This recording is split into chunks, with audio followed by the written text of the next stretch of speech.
नमस्कार दोस्तों, मुद्दे की बात में आपका स्वागत है। उत्तर प्रदेश के मेरठ में दलित छात्रा ललिता गौतम के अपहरण के बाद उनकी हत्या कर दी जाती है। इंसाफ की मांग कर रहे पीड़ित परिवार और प्रदर्शनकारियों पर पुलिस के लाठीचार्ज ने इस मुद्दे को कानून व्यवस्था के साथ साथ बड़ा सियासी मुद्दा बना दिया। इस संवेदनशील मुद्दे पर बहुजन समाज पार्टी की सुप्रीमो मायावती और आजाद समाज पार्टी के मुखिया चंद्रशेखर आजाद खुलकर आमने सामने आ गए। मायावती ने चंद्रशेखर को राजनीतिक स्वार्थ के लिए मगरमच्छ के आंसू बहाने वाला नेता बता दिया, तो चंद्रशेखर ने पलटवार करते हुए बहन जी को घर बैठकर ट्वीट करने के बजाय मैदान में आकर लाठियां खाने की सलाह दे दी। इस बीच चंद्रशेखर ने एक और काम किया कि उन्होंने बहुजन नायक कांशीराम को अपना मार्गदर्शक बताते हुए उन्हें श्रद्धांजलि दी और उनका एक पुराना वीडियो साझा किया। उस वीडियो के विजुअल्स भी बड़े इंटरेस्टिंग हैं कि सड़क पर कांशीराम जो हैं वो पुलिस के साथ उनकी सड़क पर प्रदर्शन हो रहे हैं, लाठी खा रहे हैं। मतलब एक तरीके से चंद्रशेखर ने कांशीराम की विरासत पर अपना दावा ठोका। ये कहा इशारों में कि मैं वो पॉलिटिक्स कर रहा हूं जो कांशीराम किया करते थे। अब सवाल यही है कि यूपी की 1/3 से ज्यादा सीटों पर जिस दलित समाज का सीधा असर है, वो 2027 में अपना समर्थन किसे देगा? क्या अखिलेश यादव का पीडीए चक्रव्यूह और चंद्रशेखर की जमीनी आक्रामकता मिलकर मायावती के जाटव वोट बैंक के किले को भी ढहा देंगे? मैं भी शब्द का इसलिए इस्तेमाल कर रहा हूं क्योंकि दलित वोट के जो किला जो बसपा का था उसमें सेंध लग चुकी है बड़े पैमाने पर, और अब जाटव वोट ही मोटे तौर पर एक मुश्त उनके साथ है। इस पूरी पॉलिटिक्स पर बात करने के लिए हमारे साथ मौजूद हैं वरिष्ठ पत्रकार और कई किताबों की लेखिका, हिंदुस्तान टाइम्स की कंसल्टिंग एडिटर सुनीता अरोन जी। सुनीता जी, आपका बहुत बहुत स्वागत है। मैंने अपने इंट्रोडक्शन में कई बातें कही, लेकिन फिर भी सीधा सवाल यही है कि मायावती ने बिना नाम लिए चंद्रशेखर पर सीधे और तीखे हमले किए। वो पहले ऐसा नहीं करती थी क्योंकि शायद वो चंद्रशेखर को वो अहमियत ही नहीं देना चाहती थी। अब मायावती ऐसा कर रही हैं तो क्या मान लिया जाए कि उन्होंने चंद्रशेखर को अपना प्रतिद्वंद्वी मान लिया है और ये वो स्वीकार कर रही हैं मन ही मन कि भाई अब इस टेरिटरी में, दलित समाज की इस टेरिटरी में चंद्रशेखर मुझे टक्कर दे रहे हैं? मुझे लगता है कि मायावती जी ने शायद ओपनली स्वीकार नहीं किया था, बट उनको काफी टाइम से ये पता है कि उनका जो दलित समाज है वो बट रहा है, और वो खाली चंद्रशेखर की तरफ ही नहीं जा रहे हैं। वो कुछ बीजेपी जो कि पारसी समाज के हैं, और पिछली बारी 2024 में वो इंडिया गठबंधन की तरफ भी गए थे। देखिए, मायावती बहुत सेंसिटिव है। अगर दलित इश्यूज पे कोई भी नेता बात करता है तो वो हमेशा, आपने देखा होगा, चाहे कांग्रेस के कई कभी कभी के उन्होंने राहुल गांधी को भी बोला है, अखिलेश यादव को भी बोला, कोई भी नेता अगर दलित लोगों के इश्यूज को उठाता है और मोर एग्रेसिवली देन हर, तो वो उनको थोड़ा सा बहुत बुरा लगता है। मुझे लगता है कि उनको ये लगता है कि इस वोट बैंक पे मेरा ही एक तरह से क्या कहना चाहिए कब्जा है, पर वो बात है नहीं। अब क्योंकि इतने इश्यूज दलितों के जो होते हैं और जिन पे किसी जमाने में काशीराम जी और ये खुद सड़क पे होते थे, अब ये नहीं जाती हैं। तो चंद्रशेखर आजाद ने यही तो कहा कि आप वो कह रहे हैं कोर्ट में जाइए, कोर्ट से इंसाफ लीजिए। उसने कहा नहीं, आप स्ट्रीट पे आइए और उनकी लड़ाई लड़िए। तो दोनों की बातें हैं। एक वीडियो का जिक्र किया, जो कांशीराम का एक वीडियो चंद्रशेखर आजाद ने सोशल मीडिया पर उसको पोस्ट किया और अपना असली वारिस खुद को साबित करने की कोशिश की। उनकी पार्टी में भी, हम अपने दर्शकों को बता दें कि आजाद समाज पार्टी को अगर आप पूरा नाम पढ़ेंगे तो ब्रैकेट में लिखा है कांशीराम। अब चंद्रशेखर लगातार जमीन पर सक्रिय हैं। मैम, आपने कहा कि चाहे वो राहुल गांधी हो, चाहे वो अखिलेश यादव हो, चाहे वो इसके अलावा भी कोई नेता हो, जब दलित समाज की बात करते हैं तो मायावती एक तरीके से एक्टिव हो जाती हैं या रिएक्ट करती हैं उस पर किसी ना किसी रूप में। लेकिन चंद्रशेखर इस मायने में शायद अलग है, क्योंकि चंद्रशेखर उसी समाज से आते हैं, वो सीधा रिलेट करते हैं, वो जाटव समाज से आते हैं, माने वो सीधे सीधे उसी समाज से आते हैं मायावती जिससे आती हैं, और मायावती का सीधा कोर वोट बैंक जिसे कहा जाता है। तो एक तरीके से उनका दावा थोड़ा मजबूत हो जाता है। और अब चंद्रशेखर कोई हम ये नहीं कह सकते कि 2, 4, 5 साल से अपनी पॉलिटिक्स कर रहे हैं, वो एक लंबे वक्त से पॉलिटिक्स कर रहे हैं अपनी। तो ये कब तक माना जाता रहेगा, ये कब तक ये टेम्पलेटेड स्क्रिप्ट लिखी जाती रहेगी कि भाई मायावती तो जाटव समाज तो मायावती से अलग नहीं जा सकता, चाहे कितना भी वोट टूट गया हो मायावती का, लेकिन जाटव समाज तो मायावती के साथ ही रहेगा। क्या अब भी ये बात कही जा सकती है 2027 के लिए? नहीं नहीं नीरज जी, अब नहीं कही जा सकती, क्योंकि 2024 में जो उनको वोट मिला था उसमें भी पूरा वोट तो जाटव का था नहीं, कुछ तो कैंडिडेट भी अपना वोट लेकर आते हैं। तो अब हम नहीं कह सकते कि जाटव समाज पे उनका कंट्रोल होल्ड है, बट वो जाटव समाज की फर्स्ट चॉइस है, ये आप कह सकते हैं कि वो फर्स्ट चॉइस है। और जिन सीटों पे उनके कैंडिडेट बहुत अच्छी तरह लड़ेंगे या कैंडिडेट बहुत अच्छे होंगे या विनेबल होंगे, वहां पे जाटव समाज उनकी तरफ जा सकता है। देखिए, प्रॉब्लम ये है कि चंद्रशेखर आजाद ने भी वही राजनीति कर रहे हैं, उसी स्टाइल की राजनीति कर रहे हैं जैसे कि पहले काशीराम जी और मायावती जी ने करी। अगर आप याद करें, जो बेलिगरेंस उनमें थी काशीराम में और मायावती में, आपने एक वीडियो क्लिप की बात करी, कितने ही आपको वीडियो क्लिप्स मिल जाएंगे जिसमें काशीराम जी साइकिल से चल रहे हैं। शुरू में वो जब चलते थे साइकिल से, तो वो इवन स्टेट्स में, अगर वो यूपी आते थे, रास्ते में जितने स्टेट्स आते थे वो ट्रेन से चलते थे, उतरते थे और साइकिल यात्राएं निकालते थे। बड़े प्रोवोकेटिव उनके स्लोगन्स थे। उन्होंने स्ट्रीट फाइटर रहे, स्ट्रीट एक्टिविज्म से उन्होंने पॉलिटिकल जो भी उन्होंने हासिल करा, उन्हें पता था कि बिना स्ट्रीट एक्टिविज्म के नहीं होगा। दूसरा, जो समाज था वो इतना दबा हुआ था, इतना मायूस था, बोल नहीं पाता था, उसको एक तरह से एक्टिवेट करने के लिए भी उनको कई चीजें करनी पड़ी थी। पर चंद्रशेखर आजाद बहुत एक्टिव हैं, जो यूथ है वो उनकी तरफ देख रहा है, बट अभी तक उनके पास पार्टी का वो नेटवर्क नहीं बना है जो एडवांटेज मायावती है। मायावती के पास एक काडर है और वो काडर उनके लिए अभी भी काम करता है। अगर आप ट्विटर पे भी जाए, आप देखिए कि चलिए दोनों की जो लड़ाई है वो ट्विटर पे चल रही है, तो उस पे भी आप देखेंगे कि मायावती के जो लोग हैं वो मायावती पे भरोसा किए हुए हैं, पर वो काडर के लोग हैं। पर 2027 की लड़ाई फर्क होने वाली है। अब जैसे मेरठ का केस हुआ है, उसमें भी मायावती नहीं आई सड़क पे, उन्होंने कोई प्रोटेस्ट नहीं करा। अब खाली ट्वीट कर देना ठीक है, दलित जो है, जाटव्स, ये थोड़े लिटरेट कम्युनिटी है, पर खाली ट्वीट करना काफी नहीं होता है। उनके काडर ही अरे वो ना निकले, कई लोग उनके काडर के लोग कहते हैं उनकी उम्र हो गई है, अगर वो ना निकले तो वो जो आकाश आनंद है वो निकल सकते हैं, उनके काडर के लोग निकले, पर कोई नहीं निकलता है, वो खाली चुनाव के वक्त आते हैं।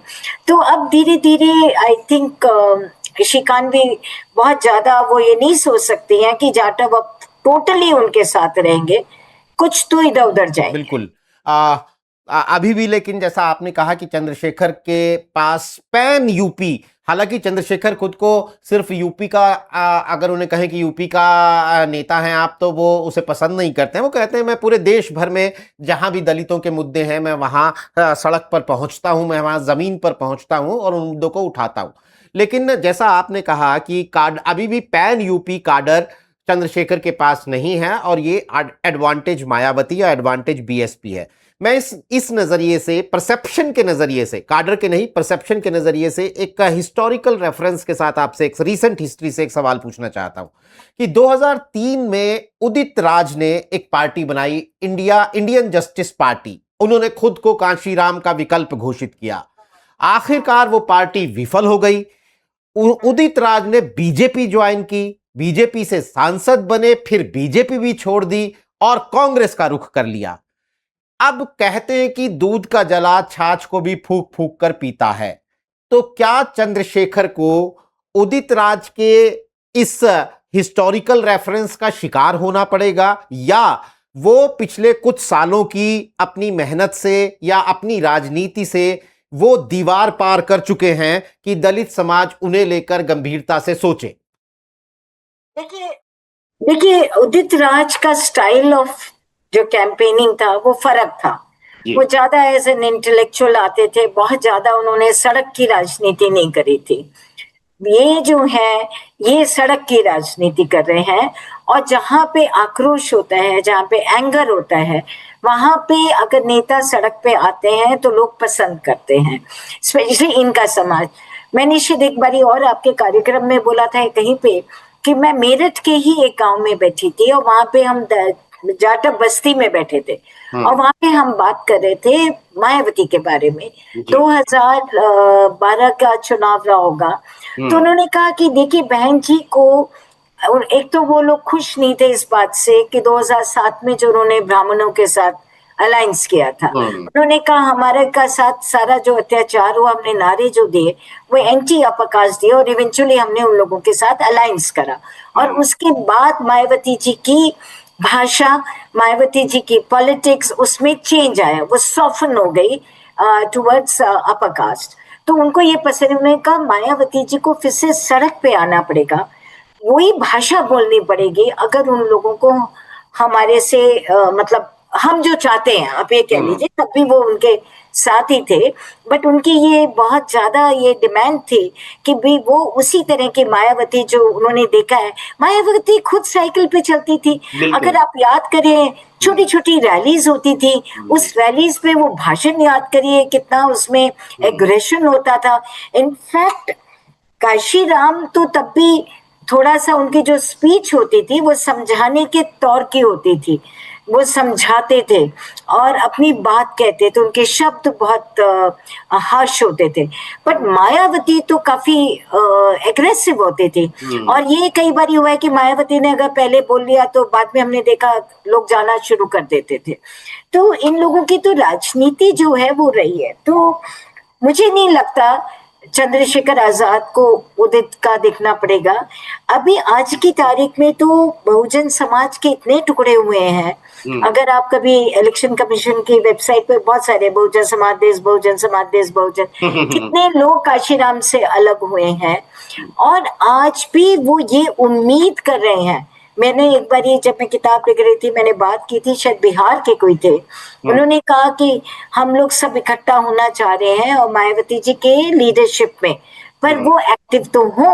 तो ऐसा नहीं है, अगर मायावती, हाँ वैसे हम लोग हर चुनाव में कहते हैं ये आखिरी चुनाव है, तो इसलिए नहीं कहना चाहिए, बट धीरे धीरे उनकी वो कमजोर हो रही है, क्योंकि उनके बारे में वो बीजेपी की वजह से वो नहीं। अब देखिए ना, अब वो कैरियर कोड की बात करिए, आप उनके जितने ट्वीट्स हैं उसमें आप देखिए वो ऐसी बात करती हैं जिससे कि जो पीड़ित है उसको कोई, मतलब जो कहते हैं ना, उसको कोई भी उससे उसके सेंटिमेंट्स या सिंपैथी नहीं मिलती है। जैसे उन्होंने कहा ये मेरठ के बाद कि आप सड़क पे मत आइए, आप लोअर कोर्ट जाइए, लोअर कोर्ट के बाद सुप्रीम कोर्ट जाइए। जस्टिस जो उसने चंद्रशेखर आजाद ने बोला 10 साल के बाद थोड़ी लेनी है, मेरे को तो आज है। और केसेस बढ़ रहे हैं, थोड़े से दलितों के खिलाफ केसेस बढ़े भी हैं, तो मुझे लगता है वो धीरे धीरे अपना ग्राउंड लूज कर रही है।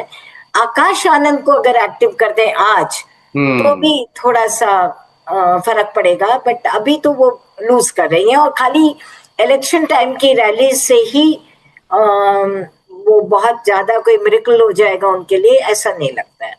बिल्कुल। पिछले साल से हम सुन रहे हैं, वो लखनऊ में जो रैली हुई थी शायद अक्टूबर या नवंबर में, उसके बाद से हम सुन रहे थे कि अब मायावती एक्टिव हो रही हैं, अब प्रयागराज में कार्यक्रम हो रहा है, अब लखनऊ में कार्यक्रम हो रहा है, अलग अलग जगहों पे, लेकिन कुल मिलाकर सड़क पर तो मायावती की सक्रियता नहीं दिखती। अब इसके अंदर मैं थोड़ा सा अखिलेश यादव को डिस्कस करना चाहता हूं कि अखिलेश यादव ने, क्योंकि हम मेरठ केस को ट्रिगरिंग पॉइंट मानकर ये बात कर रहे हैं, तो अखिलेश यादव ने इसमें एक बड़ी इमोशनल और लॉजिस्टिकल स्ट्रेटेजी दिखाई कि जब सब कुछ हो रहा था, सड़क पर चंद्रशेखर मौजूद थे, उस वक्त अखिलेश यादव ने परिवार को दिल्ली बुलाया और उनसे मुलाकात कर ली, ललिता गौतम के परिवार को, पीड़ित परिवार को। तो अब अगेन फोटो आ गया सोशल मीडिया में, खबर हो गई कि अखिलेश यादव ने तो आर्थिक मदद भी दे दी, कानूनी मदद का भी गारंटी दे दी। तो अब इसमें तो जो पहले ले गया वही बाजी ले गया वाली बात होती है। आपको लगता है कि अखिलेश यादव की जो पीडीए पॉलिटिक्स है, उसमें पीडीए के डी पे वो बार बार जिसको अंडरलाइन करते हैं, और इस तरह के केसेस में और भी पहले केसेस हुए हैं, वो एक सक्रियता दिखाते हैं अपनी, तो ये दलित वोट जो 2024 में किसी हद तक उसका एक हिस्सा इंडिया गठबंधन को गया था, वो उस पर बड़ी दावेदारी 2027 के लिए कर रहे हैं। जी देखिए, सब लोग अपनी दावेदारी कर रहे हैं। आरएसएस के लोग बहुत एक्टिव हैं। उन लोगों को पता है कि इस समय दलितों का वोट हमारे लिए बहुत क्रूशियल है। गांव गांव में आरएसएस के लोग जा रहे हैं। मैंने कुछ स्कॉलर्स से, कुछ एक्टिविस्ट से बात करी। उन्होंने कहा बड़ी बड़ी तेजी से और बहुत एट लार्ज स्केल, तेजी नहीं लार्ज स्केल में आरएसएस अपना दलित बस्तियों में बातचीत कर रहे हैं। दूसरी तरफ बट नुकसान क्या हुआ है कि ये जो चंदा चोरी वाली बात आई है राम मंदिर की, उसमें जो बिल्कुल आप कह लीजिए जो बिल्कुल diehard supporter of BJP है, उसको कोई फर्क नहीं पड़ रहा है। वो कह रहे हैं ये तो हो जाता है, कभी कभी हो जाता है। बट जो दलित है और पिछड़ा है, उसको इस बारे में उसमें बहुत डिस्कशन है, और वो ये बात बहुत कर रहे हैं कि देखो, क्योंकि अधिकतर लोग जो उसमें हैं वो सब अपर कास्ट के हैं, जो ट्रस्ट में थे वो सब अपर कास्ट के थे, वो ड्राइवर वगैरह होंगे, बट ज्यादा लोग अधिकतर अपर कास्ट के हैं। तो अगर आप कास्ट एंगल से देखें, या आप ट्रस्ट एंगल से देखें, या मंदिरी एंगल और फेथ के एंगल से देखें, तो उन लोगों में इस बारे में बड़ी चर्चा हो रही है। दूसरा, अभी तक बीजेपी, आरएसएस बहुत कोशिश करी है, बट अभी तक उन लोगों का बीजेपी के ऊपर बहुत ज्यादा कॉन्फिडेंस नहीं हो पाया है। उन्हें अभी भी लगता है कि ये लोग कॉन्स्टिट्यूशन को बदलेंगे और इसलिए ये पार्टियां तोड़ते हैं। तो बीजेपी को तो मिलेगा नहीं उनका वोट ज्यादा। अब बचता है समाजवादी पार्टी का अलायंस और मायावती।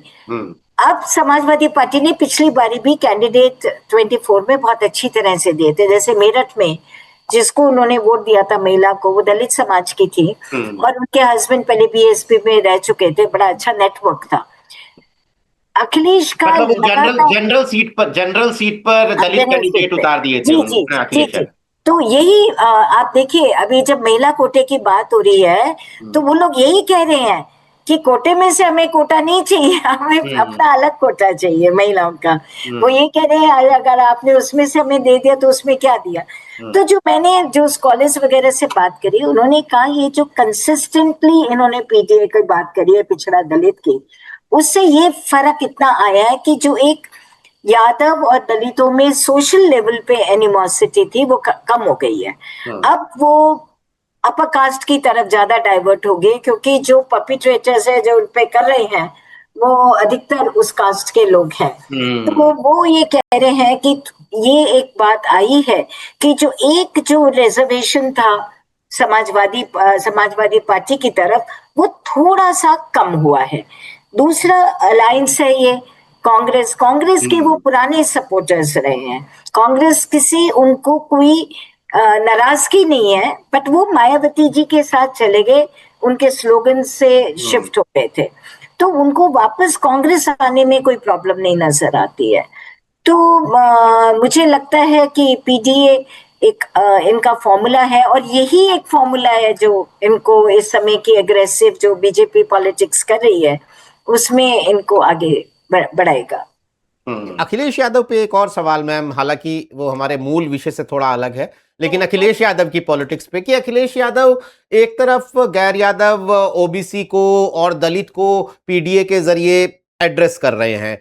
अब उनका एक नारा आता है सनातन ही समाजवाद है, और ये तो एक नारा है, उसके अलावा ब्राह्मण सम्मेलन करना या फिर घूसखोर पंडित जैसे टाइटल्स पे अपना एक रुख रखना, माने वो ब्राह्मण समाज की जो एक तथाकथित नाराजगी है फिलहाल, उसको भुनाने की कोशिश भी कर रहे हैं। तो ये दो ध्रुवों को एक साथ साधने की कोई गलती जैसा तो नहीं हो जाएगा? क्योंकि आपने अभी एक रेफरेंस दिया था कि मायावती को लेकर लोगों का ये कहना था कुछ साल पहले कि भाई वो दोनों जगह पर क्यों एड्रेस कर रही हैं, दोनों उस समाज को क्यों साथ लेना चाहती हैं। तो अखिलेश यादव की पॉलिटिक्स में ये एक आप विरोधाभास देखती हैं या इसको एक टैक्टिकल मूव देखती हैं? नहीं, मेरे को लगता है कि ये टैक्टिकल मूव है, जो कि आप कह लीजिए जो इस समय समाज में बदलाव हुआ है उसके हिसाब से है। और ये उतना एड्रेस ब्राह्मण्स को कम है, बट जो बदलते हुए विचार हैं पिछड़ों के, दलितों में, देखिए जो सनातन की बात होती है वो खाली अपकाश नहीं करता है, खाली ब्राह्मण नहीं करता है, बनिया भी करता है और आपका दलित भी करता है। और अगर सनातन से हमारा मतलब है हमारे रिलीजियस सेंटिमेंट्स, मंदिर में जाना, संतों का आदर करना, अगर ये सनातन है, वैसे होता तो स्टाइल ऑफ लिविंग है, बट अगर हम सनातन को जो मोटा मोटा जो इस समय लोग समझते हैं वो उसको रिलीजन से जोड़ते हैं, तो अगर वो है तो आप देखिए ना दलित भी बहुत रिलीजियस है, जबकि लगातार मूवमेंट हुआ है कि भी बुद्धिज्म की तरफ जाइए आप, अंबेडकर और काशीराम की पूजा करिए, बट अभी भी बहुत दलित समाज के लोग मंदिर जाते हैं। आपके बैकवर्ड्स अगर आप यादवों की बात करें तो वो बड़े मंदिर जाते हैं। 91 में हम एक गांव में गए थे यादवों के, उन्होंने कहा भी हमने भी अब की बारी बीजेपी को दे दिया, जबकि मुलायम सिंह उस समय थे। तो वो जो राजनीति थी, यहाँ पे दलित की बात नहीं थी, मायावती के साथ दलित की बात थी, उनकी पॉलिटिक्स जो थी वो एक तरह से एंटी अपकाश थी। यहाँ पे इनके साथ है मुस्लिम वाला लेबल है इनके साथ, कि ये जो करते हैं ये मुस्लिम अपीसमेंट करते हैं। तो एक एफर्ट है कि भी हम अपीसमेंट नहीं करते, हम सबकी बात करते हैं।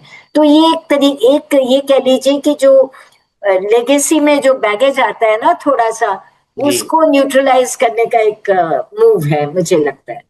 और चीजें तो धीरे धीरे ही होती हैं, तो आने वाले और ये लंबी राजनीति चूंकि अखिलेश यादव को करनी है तो उस दिशा में आप इसे एक टैक्टिकल मूव की तरह देखती हैं।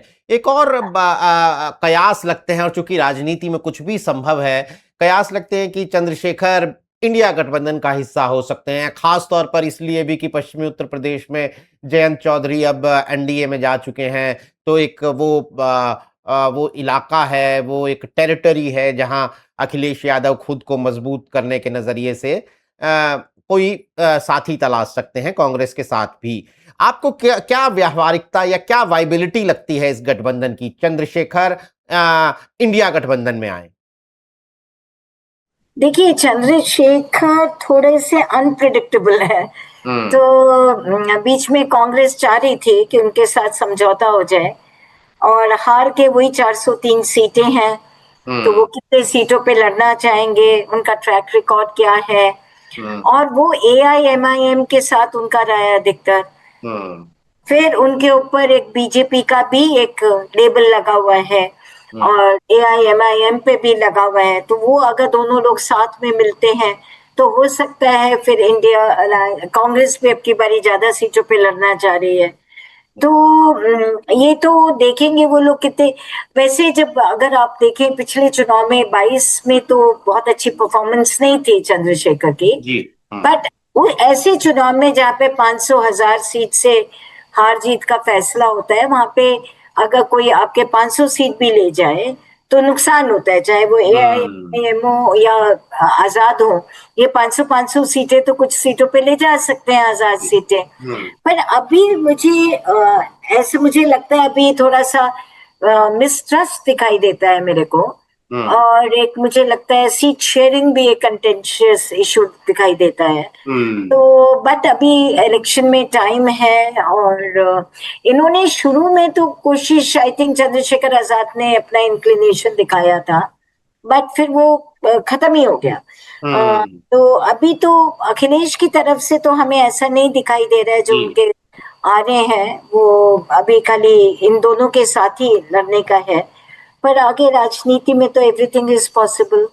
एक और बिल्कुल। आखिरी में सवाल जो कि काफी ऑब्वियस सा सवाल है कि 2024 के बाद, बल्कि उससे पहले से भी, लेकिन हम पिछले 2 साल की ही बात कर लें तो हमने देखा कि लगातार जो भी विधानसभा चुनाव हुए वो 2 पार्टियों में हुए या 2 गठबंधनों में हुए। मतलब महाराष्ट्र जैसा स्टेट भी जहां पर बहुत सारी पार्टीज लिस्ट में आप गिन सकते हैं, लेकिन मुकाबला 2 गठबंधनों में ही है। आप बिहार जैसी स्टेट भी जहां बहुत सारी पार्टीज नजर आएंगी कागज पे, लेकिन मुकाबला 2 गठबंधनों में ही है।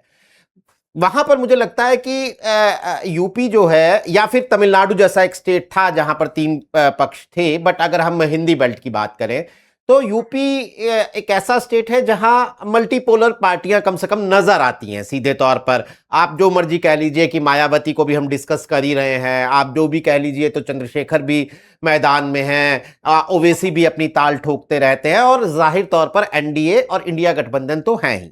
आपको क्या लगता है कि आज के दौर में जब ये बातें हो रही हैं कि रीजनल पार्टियां खत्म हो रही हैं, राजनीति 2 ध्रुवीय हो रही है, 2027 के चुनाव में भी मुकाबला ये 2 ध्रुवों के बीच ही होगा, और वो 2 ध्रुव सीधे सीधे इंडिया गठबंधन और एनडीए हैं, या फिर यहां पर यूपी की पॉलिटिक्स में, यूपी की राजनीतिक जमीन में अभी भी वो खाद पानी बाकी है जहां पर काफी सारी पार्टियां अपने अपने हिस्से का वोट ले सकती हैं?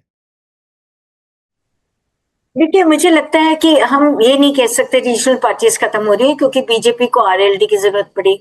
बीजेपी को बिल्कुल टाइनी पार्टीज की जरूरत है, राजपथ की, संजय निषाद की, है ना। तो अब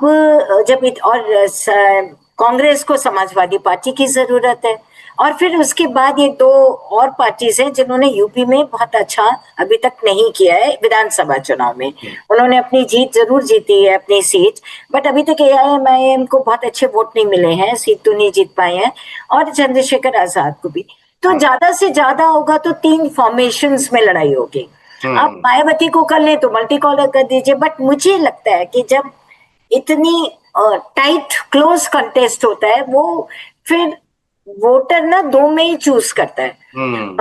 वो 2 गठबंधनों में चूज करेगा, और उसमें ये लोग सब ऑल्सो रैन वाली कैपेसिटी में हो जाएंगे, क्योंकि जब दोनों तरफ से इतना होगा तेजी, तो इतना फियर्स कॉन्टेस्ट होगा, तो 2 कॉम्बिनेशंस आएंगे, और उन कॉम्बिनेशंस में जो बाकी जो है ना, वो थोड़े से आप ये कह लीजिए उनका बहुत ज्यादा रोल नहीं रह जाएगा।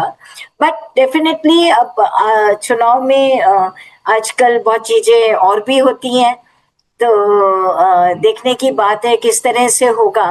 पर अभी तो ये लगता है कि मेन 2 कॉम्बिनेशंस में ही चुनाव होगा, वो एनडीए एंड इंडिया, और ये लोग रहेंगे, लड़ेंगे,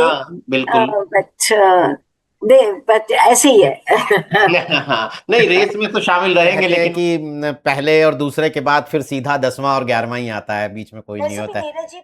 नीरज जी, पहले आप देखिए चुनाव में 25-30 कैंडिडेट होते थे कॉन्स्टिट्यूएंसी, अब 6-7-8 होते हैं, कम तो होते ही जा रहे हैं ना। और ये जो कॉम्बिनेशंस बन गए हैं एनडीए, वो भी इसीलिए बने, नहीं तो ये जो रीजनल पार्टीज जो बिल्कुल ही छोटी हैं, वो आज इधर कल उधर, अब वो हिस्सा बन गए हैं, अब वो एक बैनर के अंदर आ गए हैं, और वो सीट शेयरिंग में अपना बार्गेनिंग करते हैं, और उसमें गेन भी करते हैं। अब जैसे कि राजभर और संजय निषाद मंत्री बनेंगे हैं ना आराम से, और आरएलडी दिल्ली में बन गए मंत्री, नहीं तो वो कहाँ बन पाते जयंत चौधरी, तो एडवांटेज भी होता है उससे। बिल्कुल। अभी तो जैसे जैसे चुनाव पास आएंगे दोस्तों, तो अभी तो हम सिर्फ राजनीतिक घटनाक्रम जो हो रहे हैं उनकी बात कर रहे हैं, लेकिन आने वाले दिनों में और ज्यादा, यानी सरकार की तरफ से घोषणाएं होंगी, और भी दांव खेले जाएंगे राजनीति के इतर, और भी सत्ता अपने दांव खेलेगी, विपक्ष अपने दांव खेलेगा, और इस लड़ाई को और दिलचस्प बनाएगा। 2027 का ये चुनाव सिर्फ यूपी के लिए नहीं, पूरे देश के लिए बहुत महत्वपूर्ण है। इस नजरिए से हमारी नजर इस पर बनी रहेगी। आज हमारे साथ इस कार्यक्रम में शिरकत करने के लिए सुनीता जी, आपका बहुत बहुत शुक्रिया। तमाम दर्शकों का भी आभार। दोस्तों, नमस्कार।